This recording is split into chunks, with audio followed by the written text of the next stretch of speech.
दुनिया के top YouTuber mister beast उर्फ जिमी डोनाल्डसन ने सोचा कि इस बार कुछ अलग किया जाए। किसी वीराने जंगल या आइलैंड के बजाय मिस्टर बीस्ट ने डिसाइड किया कि वो इस बार अपने दोस्तों के साथ दुनिया की सबसे हॉन्टेड माने जाने वाली जगह जाएंगे और वहां वो अपनी टीम के साथ 24 घंटे बिताएंगे।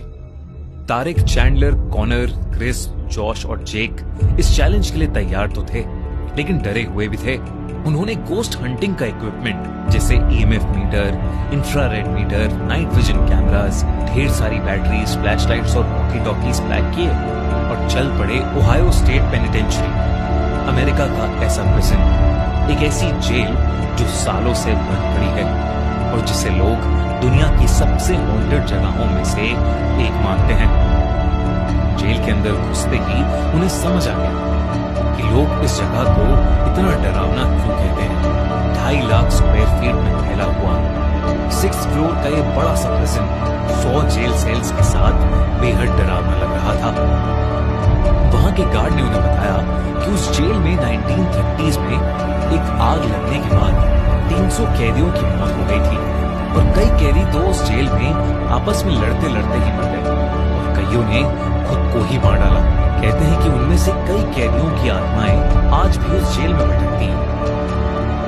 बल्कि उस गार्ड ने बताया कि उसने खुद कई बार जेल में अदृश्य शक्तियों को महसूस किया है। बल्कि एक जेल जहां कैदियों को अकेले रखा जाता था, वहां तो उसके एक साथी गार्ड की भी जान चली गई थी।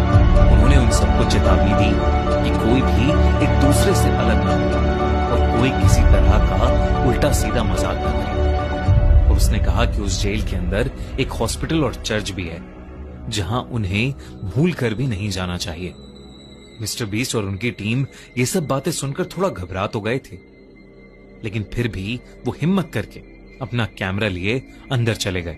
उनका मकसद था ये देखना कि वहां सच में आत्माएं हैं या नहीं, और अगर आत्माएं हैं तो उस जगह पर 24 घंटे बिताने का चैलेंज पूरा करना। जब उन्होंने अंदर जाकर अपने पैरानॉर्मल डिवाइसेस ऑन किए तो एकदम से बीप की आवाज आई और उनके ईएमएफ मीटर पर लाइट्स ब्लिंक करने लगी, जिसका मतलब था कि स्पिरिट्स उनके आसपास थीं। सब थोड़ा सा डर गए। प्रिजन के एक पार्ट को देखने के बाद वो मेन हॉल तक पहुंचे और अपना बेस कैंप वहां बना लिया, क्योंकि वो काफी बड़ा था और एंट्रेंस के पास भी था। फिर मिस्टर बीस्ट ने कहा कि उन्हें वापस अलग अलग होकर उस जगह को फिर से देखना चाहिए।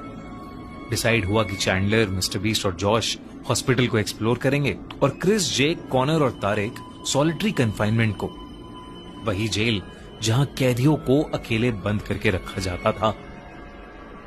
मिस्टर बीस्ट, चैंडलर और जॉश हॉस्पिटल की पुरानी लोहे की सीढ़ियों पर चढ़कर उसके कॉरिडोर में अपने ईएमएफ मीटर के साथ चलते हुए वीडियो रिकॉर्ड कर रहे थे। तभी उन्हें वहां एक कमरे में टेबल और एक पोस्टर का कटआउट दिखा जो एक पॉपुलर फिल्म का था। ये देख के वो दोनों उन मूवीज पर जोक करने लगे।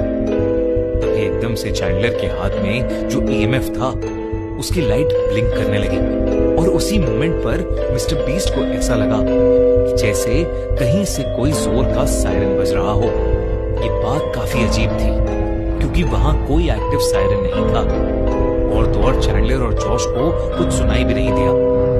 जब मिस्टर बीस्ट ने उनके ईएमएफ को उस सायरन की तरफ पॉइंट किया तो वो और ज्यादा तेजी से जलबुझ होने लगा।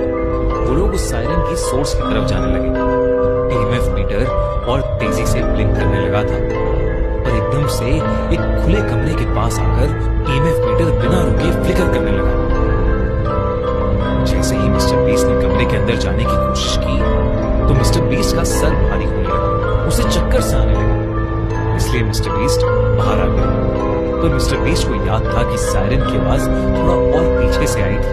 वो उसकी तरफ बढ़ने लगा। उन तीनों को रियलाइज हुआ कि वो इतनी देर घूमने के बाद एक सर्कल में ही घूम रहे हैं, जो कि बहुत अनयूजुअल था क्योंकि उन्हें याद था कि वो बार बार एक दूसरा रास्ता ले रहे हैं। वहीं तारिक, क्रिस, जेक और कॉनर सॉलिटरी कन्फाइनमेंट ब्लॉक के अंदर थे। ये वो जगह थी जहां कैदियों को बिना पानी और खाने के अकेले तड़पता हुआ छोड़ दिया जाता था। वो लोग नाइट विजन इंफ्रारेड कैमरा लेकर एक हॉन्टेड हॉटस्पॉट पर पहुंचे जहां को जान से मारने की कहानी सुनी थी। एकदम से क्रिस का सर भारी होने लगा और उसे सांस लेने में तकलीफ होने लगी। जेक, जो उस कमरे की डरावनी चीजों को देख रहा था, अचानक से जोरों से चिल्लाने लगा। जेक को वहां एक अजीब सा काला साया दिख रहा था जो उसकी तरफ ही आ रहा था। जब बाकी दोनों जेक की चीखें सुनकर उसकी तरफ मुड़े तो उन्हें भी वो साया अपने पास आता हुआ नजर आया, लेकिन फिर अचानक ही वो हवा में कहीं गायब हो गया। उन लोगों ने आपस में जब उस साये के बारे में डिस्कस किया तो तीनों बहुत घबरा गए। तभी जेक को महसूस हुआ कि उसके बगल में खड़ा कोई सांसें भर रहा है, लेकिन वहां कोई भी नहीं था। और फिर अचानक से वो काला साया उनके ठीक सामने खड़ा हुआ। उसे देखते ही वो तीनों चिल्लाते हुए वहां से भागे और वॉकी टॉकीज पर अपनी टीम को डरते हुए ये बात बताने लगे। मिस्टर बीस्ट, चैंडलर और जॉश ने उनकी बातें सुनी, लेकिन उन्हें लगा कि वो लोग मिस्टर बीस्ट के साथ कोई प्लान कर रहे हैं और उन्हें डराने की कोशिश कर रहे हैं। और फिर उनके बीच में बात करते करते ही उस वॉकी टॉकी से एक बहुत ही ज्यादा अजीब सी आवाज सुनाई दी और वॉकी टॉकी बंद हो गई। उस जेल में एक पुराना चर्च भी बना हुआ था। मिस्टर बीस्ट ने सोचा कि अब वो बस उस चर्च को देखेंगे और उस जगह से निकल जाएंगे। तो क्या मिस्टर बीस्ट को अपने दोस्तों की बड़ी चिंता हो रही थी। वो चर्च पहले एग्जीक्यूशन हॉल हुआ करता था, मतलब एक ऐसी जगह जहां लोगों को फांसी देकर मारा जाता था। कहते हैं कि उनमें से कई लोग जिनकी फांसी हुई है, उनकी आत्माएं आज भी उस चर्च के एरिया में भटकती हैं। मिस्टर बीस्ट वहां प्रीस्ट की एक्टिंग करते हुए चैंडलर को सीट पर बिठाकर उसे वहां आने के लिए थैंक यू कहकर उस जगह को हॉन्टेड होने की बात करने लगा। तभी एकदम से उसका वॉकी फिर से बच गया, लेकिन वॉकी टॉकी पर इस बार क्रिस उसकी लोकेशन पूछ रहा था। मिस्टर बीस्ट ने मजाक किया और अपनी लोकेशन बता दी, लेकिन तभी वॉकी टॉकी पर एक अजीब सी डिस्टर्बेंस आई और फिर उसे ऐसा लगा कि जैसे कोई औरत उस वॉकी टॉकी पर कुछ बोल रही है।